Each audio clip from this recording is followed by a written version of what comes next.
Hey, what's up, brother? All right. All right, now. I guess so, yeah, you can break it down. All right. This is Sirach, chapter 36, verse 11. Gather all the tribes of all the tribes of Jacob together, and inherit thou them as from the beginning. So that's what you're seeing happening today. When the bones start coming to bones, that's the whole house of Israel coming together. Those that are of the elect. And what does it say in Amos chapter 9, where he says, then he's going to close up the breaches, meaning close up the way to enter into the kingdom, man. So you got to come in on the back end. You said Romans 12 and 1. Right, man. What was that one I called for? Romans 12 and something. 12 and 9. 12 and 9. Yeah. All right, go ahead, brother. Come on. This is Romans chapter 12, verse 9. Isaiah 34:16. Let love be without dissimulation. Okay. Abhor that which is evil. Right, so that's what the Spirit is saying. Abhor that which is evil, and that's what the 1/3 is going to say in these times, man. The elect, they're going to abhor this place, man. Go ahead. Abhor that which is evil. Cleave to that which is good. Right, cleave to that which is good. So that's the whole house of Israel. That's the strangers, which is the Gentiles of Israel, cleaving to the ones that became good, meaning that are righteous. All right, for doing things the right way. Go ahead, brother, with this one. The other one. You got it? What was it? Yeah. 11 and 23. Yeah, you got it. Come. This book of Acts, chapter 11, verse 23. Who, when he came and had seen the grace of Yahweh, was glad and exhorted them all that with purpose of heart they will cleave unto the Lord. Oh, so that was Paul speaking. So when Paul was teaching the Gentiles, he was a prophet unto the Gentiles, the Israelite foreigners. He would go teach them, and they would cleave unto what did they are? That cleave part? Unto the Lord. Cleave unto Yahushua. So that's cleaving unto that which is good. All right, and if we're representatives of Yahushua, then they're going to cleave unto us. See that? And they're going to push away from evil. 1 Corinthians 5 and 4. No, Isaiah 34:16. I got it. Go ahead. Isaiah 34 and 16. Seek ye out of the book of the Lord and read. Right, that's seeking his face. That's seeking the tree of life. That's seeking wisdom, you know, out of this book, the Comforter, and read. And the more we eat, the more we get revived. Like you go to the hospital and you faint, and you go in there and they start feeding you the right foods. You know, if you go see a physician and they give you the right foods, you start getting stronger. All right? That's funny you say that, because what's the first thing you do when you go to the hospital? They hit you with the IV and give you fluids. Yep. To make you better. Fluids is the best thing to heal mostly anything. And that's what the Lord got to do. He got to hit you with something. He got to hit you with this truth. And after that, you'll be able to eat on your own again. Go ahead. This is Wisdom of Solomon, chapter 16, verse 12. Right, the more you eat, the stronger you're going to get. It says, for it was neither herb nor mollifying plasters that restored them to health. Wow, there you but go. thy word, O Lord, Yahweh Bashim Yahushua, which healeth all things. Right, man, so it's the Father's word that put the bones, the sinews, and the life into that put sinews and the meat and the flesh upon the bones of the Israelites, man. All right, the substance that was left over, down to our bare state and our hellish conditions in the low valley. He said, what? It wasn't herbs. It wasn't nullifying plaster, right? Mollifying plaster that put us back together. It's the Father's word, man. That's what builds us up. Like it says in Matthew chapter 4, verse 4, it says, man should not live by bread alone, but every word that proceedeth out of the mouth of the Most High. Right, and that's the key word, live. Yeah. So other than that, we dead. Yeah. You know? All right, where we at? Isaiah 34 and 16. All right, go ahead. All right, Isaiah 34 and 16. Seek ye out of the book of the Lord and read. No one of these shall fail, none shall want her mate. For my mouth it hath commanded, and his spirit it hath gathered them. Right, like the brother said, that's what's gathering all the Israelites. That's what's gathering all the bones together. And it's the spirit. That's what's bringing us together. All right? Bone unto his bone. His spirit is the glue. All right, go ahead now, brother. I'm start back at 7. This is Ezekiel 37 and 7. says, so I prophesied as I was commanded. And as I prophesied, there was a noise. And behold, a shaking. Right, that's that sift. Go ahead, though. And the bones came together, bone to his bone. Right. And when I beheld, lo, the sinews and the flesh came up upon them, and the skin covered them above. Right. But there was no breath in them. Right, man. But they had no breath in them. You know, they call it what? Reprobate silver. You know, that still don't have the breath in them. They call themselves Israelites. They call themselves toy soldiers, but they're not soldiers. They're just toys. They're just toys. You know? So that's the ones, they are the ones that are Israelites outwardly, but not inwardly. Like IUIC. I got you. You got one? All right, this is the book of Jeremiah, chapter 48, verse 10. Cursed be he that doeth the work of the Lord deceitfully. And cursed be he that keepeth back his sword from blood. And I just brought this out to back up the elders, man. You know what I'm saying? He was going into you ones that's reprobate silver, man. You know, you got LIUIC, IUSPK, you know what I'm saying? And all the other alphabet camps that's outside of Great Millstone, and all the other brothers that's out there pushing up under that umbrella of Yahweh while Yahweh Shai, man. Right, man. You know, those are the ones that's going to be cursed for holding back their sword from blood, man. Like, they don't want to tell the people, you know what I'm saying, the so-called Negroes, Latinos, and Native Americans, what the RFID microchip be in the mark of the beast. They don't want to tell them about that. That's right. You know, that's a form of you know what I'm saying, being deceiving. Deceitful, man. Putting your candle on the bushel. Sure, Mr. Wade to speak love. Yep.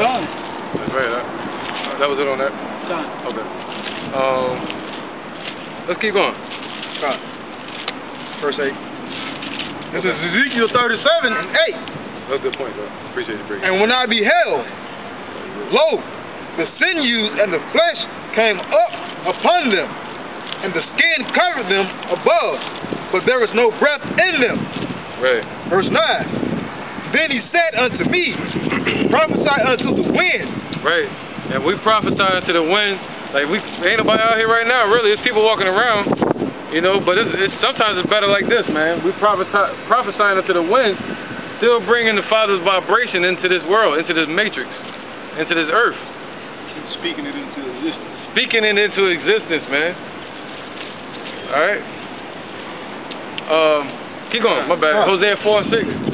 Then said he unto me, prophesy unto the wind, prophesy, son of man, and say to the wind, thus saith the Lord Yahweh, come from the four winds, O breath, and breathe upon these slain, that they may live. Right. So how were we slain? We were killed, of course. We were taken down by these nations, especially by Esau in 70 AD. That's what ultimately did it. But at that time, he was talking about Babylon and how Esau came in around that time and did it and burned down the temple. You all right? So how are we slain today besides physically? Go ahead, brother. Hosea 4 and 6. This is Hosea chapter 4, verse 6. My people are destroyed for lack of knowledge. Because thou hast rejected knowledge, I will also reject thee, that thou shalt be no priest to me. Seeing thou hast forgotten the law of thy power, I will also forget thy children. Right, man. So the Lord will keep you in that dead state. He'll leave you amongst the dead. All right? He'll leave you amongst the slain. He won't come and revive you and to wake you up and to heal you and to patch up your wounds, your incurable wounds. What's impossible with man is possible with Yahweh. So he said, what? Breathe upon these slain. And that's what we're doing. We're breathing upon the slain people. Fish into a sea of people, whether they were here or forbear, right? But they still have to be breathed upon, man. Like, what is that shit called, man? It was a movie I was watching one time, and it was like a little statue, and they blew on the statue, and then they opened up. It was like Fifth Element? Huh? Fifth Element? Fifth Element. The Fifth Element. They had like the 5 statues. Yeah. One that blew and they had to pour the water on the other ones. Right. And fire and stuff. Bruce Willis. Right. So that's like our people. The one, the fifth one. So we have to blow this wind, this air on them, man. You know, and the first part of learning is supposed exposed to this truth first, so they can breathe. Right now, they're breathing in smog. They're breathing in fumes. But if we're giving this breath, that's that fresh air. That's the hole in the bag. All right? Perk your lungs up. When they send you to the hospital, and they gotta give you a what? They put you on the oxygen mask, and it revives people. Or if somebody's dehydrated, they give them an IV and give them a bunch of water, a certain type of water, and it brings them back, revives them. You know? Go ahead. Where was that? Who was reading? 37. Verse 9. All right. Verse 10. I'm going to start back at verse 9. Yeah. This is Ezekiel 37 and 9. Then said he unto me, prophesy unto the wind, prophesy, son of man, and say to the wind, thus saith the Lord Yahweh, come from the four winds, O breath, and breathe upon these slain that they may live. Verse 10, so I prophesied as he commanded me, and the breath came into them, and they lived, and stood up upon their feet, an exceeding great army. That's right, man. And that goes with the Revelations 11 and 8 again, and also Wisdom of Solomon 5. All right, the Lord calls us to stand upon our feet. You know? All right, go ahead, bro. Verse 11. No, go ahead. My bad. It's Isaiah 58 and 1. Cry aloud, spare not. Lift up thy voice like a trumpet, and show my people their transgressions, and the house of Jacob their sins. So basically, that's coming out here teaching to the wind, man. All right, if the people don't know what they're doing wrong, how can they be healed of their sickness if they don't know that they're sick? So these people don't even know that they're dead, you know. But us putting up, shouting out, putting out that vibration, right, to get people to turn back from their transgressions and from their sins. That's that fountain that was given, you know what I'm saying, to the house of David for uncleanliness and sins. All right, because what does Scripture say? He that believeth on me, out of his belly shall flow rivers of living water, man. Right, and that rivers of living water is going to be set up for our people to be able to wash themselves in and drink. You know? All right, go ahead. All right, this is the book of Sirach, chapter 21, I'm going to start at verse 13. This for you, Kanal. The knowledge of a wise man shall abound like a flood, and his counsel is like a pure fountain of life. That's big on. Yeah, I got to speak on that. And that's basically just like this. That's to back up the brother Kanal, man. Just like he was saying, those that believe on Yahweh Ba'ashem Yahushai, as the scripture say, you know what I'm saying, out of his belly should flow rivers of living water.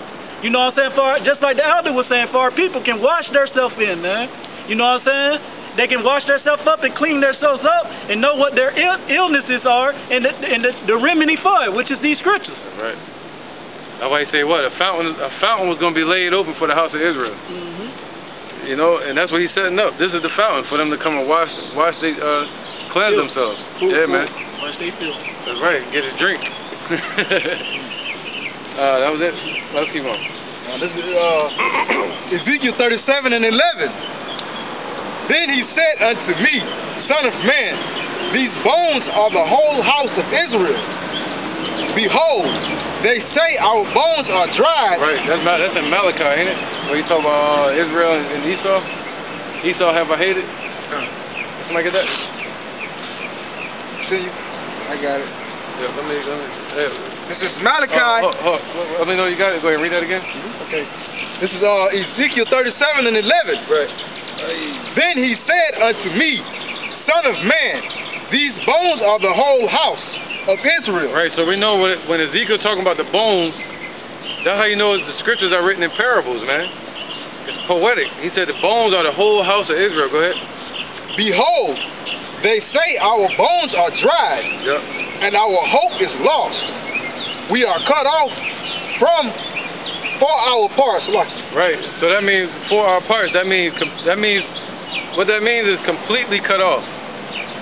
All right. So Israel, like, yo, what is the Lord don't worry about us? We cut off completely. You know. Go ahead. The bar. This is Malachi chapter 1, verse 1. The burden of the word of the Lord to Israel by Malachi. I love you, said of Yahweh. Yet ye say, when has thou love us? Right, see, that's the same thing. They like, yo, where he? You ain't love us. You don't love us. You cut us off. Go ahead. Was not Esau Jacob's brother? Saith Yahweh. Yet I loved Jacob, and I hated Esau, and laid his mountain and his inheritance waste for the dragon of the wilderness. That's right, man. So the Lord's showing us that through our journey, through our correction, us going into slavery, that was all correction. And for us to be the low so we can be exalted. We were dead so we can be what? Revived. We were sick so we can be healed. And so on and so on. But Esau, they've been prideful forever so they can be brought low. See that? To the merciful, he's going to be merciful. To the sick, he's going to be healing. To the prideful, he's going to be prideful. So the Lord going to be prideful to Esau. Go ahead, brother. All right, this is the book of Proverbs, chapter 3. I'm going to start at verse 11. My son, despise not the chastising of the Lord. Right, see, that's what he's telling Israel. But if you're his son, you're not going to despise his chastisement. Everything we went through, everything you're going through now, the affliction, you're going to go through the straits. Go ahead. Neither be weary of his correction. So we're not weary of his correction. Go ahead. For whom the Lord loveth, he correcteth. Right, so he loved, he said what? I hated Esau and I loved Jacob. See that? He already proven it. If you look back on your relationship with your family, you'll see who loved you throughout your past, throughout you growing up. Not just people when you're born, they tell you love you. A baby should be like, okay, we're going to see. As soon as the baby born, all them people like, I love you. It should be, all right, yeah, we'll see. You know? So us, through experience, if you're a son of the Most High, and through wisdom, you'll know that the Lord has loved us. He still does. Go ahead. Even as a father, the son, in whom he delighteth. Right, so if your son don't want you to be wicked, if your father doesn't want you to be wicked, he's going to chastise you. If you got a son that's wicked, you're going to get on him. Quick. All right, to stop him from being wicked, stop him from going down that path. So that's what the Lord has been doing with us. According to Ezekiel, Malachi, and what book was that? Proverbs. Proverbs. I got a Sirach too. And Sirach. Alright, this is Sirach chapter 30 verse 1. He that loveth his son causes him oft to feel the rod, that he may have joy in him in the end. That's right, man. So the Father loves us and causes him oft to feel the rod, because Jacob is a son of the Father too. He's a creation of the Father. But he's the wicked son, like Cain. Alright? Esau is the wicked son, like Cain. You know, Jacob is the righteous son. Alright? So the Lord chastens Jacob. Go ahead. No, you good. Alright, this is the book of Baruch, chapter 4, verse 6. Ye were sold to the nations, not for your destruction, but because you moved Yahweh to wrath. Ye were delivered into the enemies. That's right, man. And that's the chastisement. That's the whip. That's the destruction. That's the rod that the Lord gave us. He put us in slavery under Esau. Alright?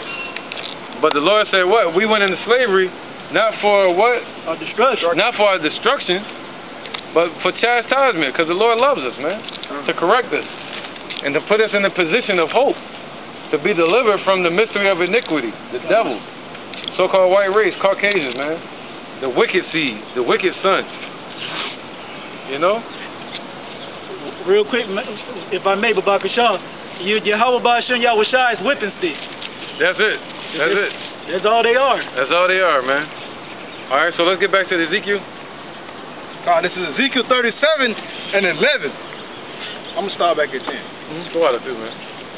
It says 37 and 10 of Ezekiel. It says, So I prophesied as he commanded me, and the breath came into them, and they lived, and stood up upon their feet, an exceeding great army. Right.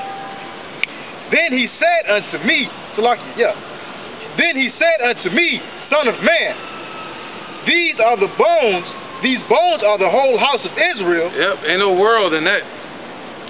There's the whole house of Israel. Go ahead. Behold, they say our bones are dried, and our hope is lost. We are cut off for our parts. Right, so That's what our people are saying, that they're completely cut off. They don't have they think God is not with them, but He is. He's correcting them, chastising them, man, waiting for them to get right.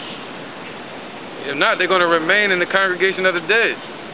All right, go ahead, keep going, brother. Verse 12. Therefore, prophesy and say unto them, thus saith the Lord Yahweh, behold, O my people, I will open your graves and cause you to come up out of your graves and bring you into the land of Israel. That's right, man.